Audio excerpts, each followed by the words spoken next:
God created a being of such terrifying beauty that heaven itself trembled when he walked across its glittering, jeweled floors in worship. That being was not a demon. He was not ugly. He was the most magnificent creature God had ever spoken into existence. His name carried the meaning of light-bearer. He was called Lucifer, the Shining One, the son of the morning star. Ezekiel chapter 28 verse 12 says he sealed up the sum of perfection, full of wisdom and perfect in beauty always. Read that slowly. God himself called this creature the seal of perfection. There was nothing flawed, nothing broken, nothing dark in him initially. Verse 13 says he was in Eden, the garden of God. Every precious stone was his covering, sardius, topaz, and diamond among them. He was not just decorated with jewels. He was built from them. Light passed through him like a living, breathing, radiant cathedral. The workmanship of his timbrels and pipes was prepared in him on the very day that God created him in heaven. That means music was woven into his very being. He did not just lead worship. He was a living instrument of praise. Ezekiel chapter 28 verse 14 says he was the anointed cherub who covers. God placed him on the holy mountain of God. He walked in the midst of the stones of fire. He had access to the very throne room of the Almighty God himself. No other angel in Scripture is described with this level of beauty, authority, privilege, and intimate proximity to the presence of God. So here's the question that has troubled souls for centuries. Why would God create something this powerful, knowing it would eventually rebel? To answer that, you must first understand something foundational about the nature of God that changes everything you think you already know. God is love. 1 John chapter 4 verse 8 does not say God has love. It says God is love at his core. Love is not something God does occasionally. It is the essence of who he is. It defines every action he has ever taken. But here is the truth most people miss. Love that is forced is not love at all. It is slavery wearing a mask. If God wanted robots who had no choice but to worship him, he could have made trillions of them in one single moment. He could have filled heaven with mechanical beings who sang holy, holy, holy on an endless loop without pause or thought forever. But that would not be love. That would be programming. And programming does not satisfy the heart of a God who is love. God wanted beings who could choose. He wanted creatures with real will, real intellect, and real capacity to say yes or no. That is why free will is not a flaw in God's design. It is the most sacred and costly feature of his creation. Without free will, there is no love. Without free will, there is no worship. Without free will, there is no genuine relationship ever. God gave Lucifer everything: beauty, wisdom, music, access, position, authority. And with all of that, he also gave him the freedom to choose. Lucifer could have chosen to worship forever. He could have used his radiant beauty to reflect the glory of God for all eternity. But Isaiah chapter 14 verses 13 and 14 reveal the horrifying moment when Lucifer used that freedom to exalt himself above God. He said in his heart, "I will ascend into heaven. I will exalt my throne above the stars of God Most High forever." He said, "I will sit upon the mount of the congregation in the sides of the north. I will ascend above the highest clouds."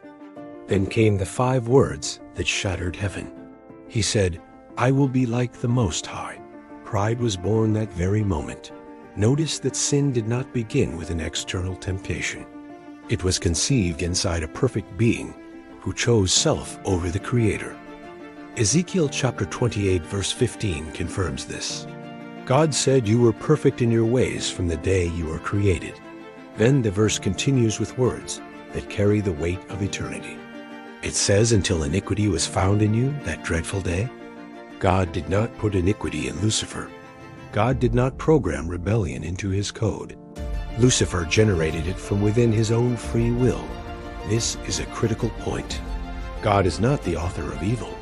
James chapter 1 verse 13 says God cannot be tempted with evil, neither does he tempt any man. Evil was not part of God's creation.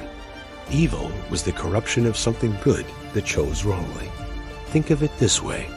Darkness is not a created thing. Darkness is simply what happens when light removes itself from its proper place. Evil is not a substance God manufactured. Evil is what happens when a free creature turns away from the goodness of God willingly. Lucifer turned. And when he turned, he took a third of the angels with him. Revelation chapter 12 verse 4 reveals that number. The great dragon swept a third of the stars of heaven with his tail and cast them down to the earth in rebellion.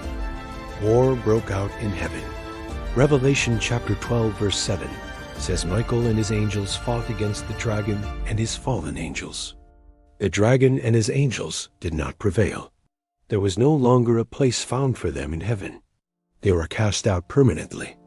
Jesus himself said in Luke chapter 10 verse 18, "I saw Satan fall like lightning from heaven." He witnessed it with his own eyes. Now here is where the story takes a turn that most people never expect. God was not caught off guard by any of this. 1 Peter chapter 1 verse 20 says Christ was foreordained before the foundation of the world as the lamb slain for sinners. Before God ever created Lucifer, before the first angel ever sang, God already had a plan of redemption written in the Lamb's blood. God knew Lucifer would fall. God knew sin would enter the world. God knew humanity would need a Savior. And he planned for it. This does not mean God caused the fall. It means God in his infinite wisdom was prepared for every possible outcome from the beginning.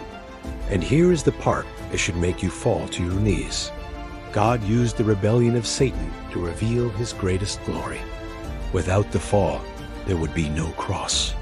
Without the cross, there would be no display of mercy this universe has ever known.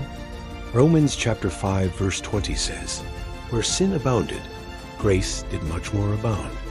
Grace shines brightest against the backdrop of deepest darkness.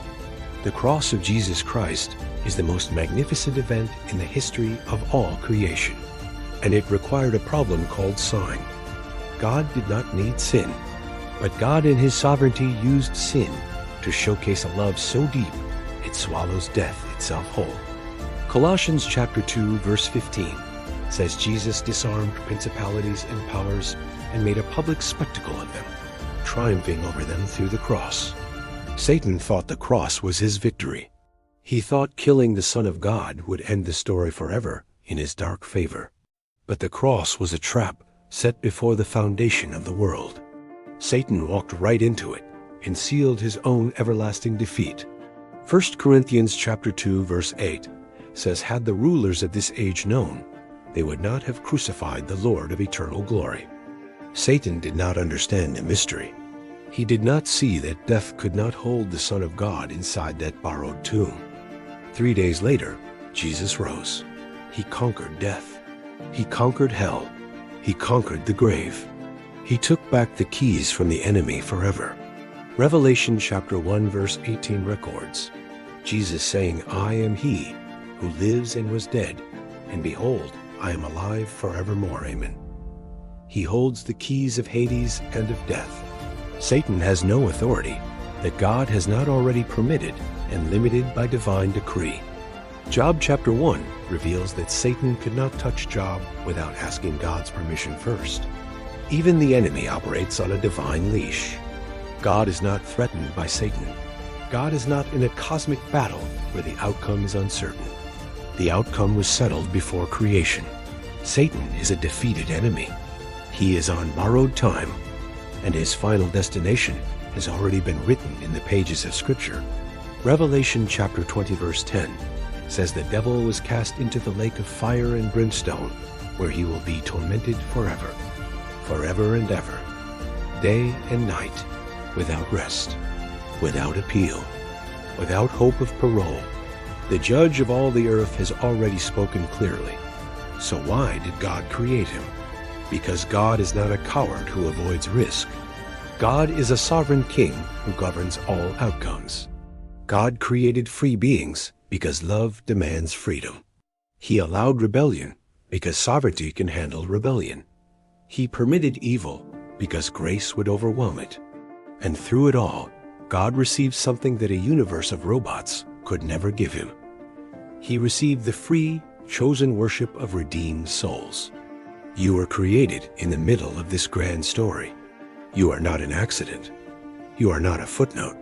You are the reason. Ephesians chapter 1 verse 4 says, God chose you in Christ before the foundation of the world to be holy and blameless before him. Before Lucifer fell, God already had your name on his heart. Before Eden was planted, your redemption was already secured in Christ alone. Romans chapter 8 verse 28 says all things work together for good to those who love God, to those called by his purpose. Even the existence of Satan works inside the sovereign plan of God. Nothing is wasted. Nothing is random. Nothing falls outside his mighty hand. Satan meant to destroy you, but God means to refine you through every trial and present you faultless before his glorious throne with joy. Jude verse 24 says he is able to keep you from falling and to present you faultless before the presence of his glory. So do not fear the enemy. Greater is he who is in you than he who is in the world. 1 John 4:4 declares that God who created Lucifer is the same God who crushed him under the feet of his Son at Calvary, that glorious day. The story is not about Satan. It was never about Satan. The story is about a God whose love could not be stopped ever. He created, he permitted, he redeemed, he conquered, he saved, and he is coming back to finish what he started for his glory. The devil knows his time is short, but your eternity with God is forever, and that is why God is worthy of all praise.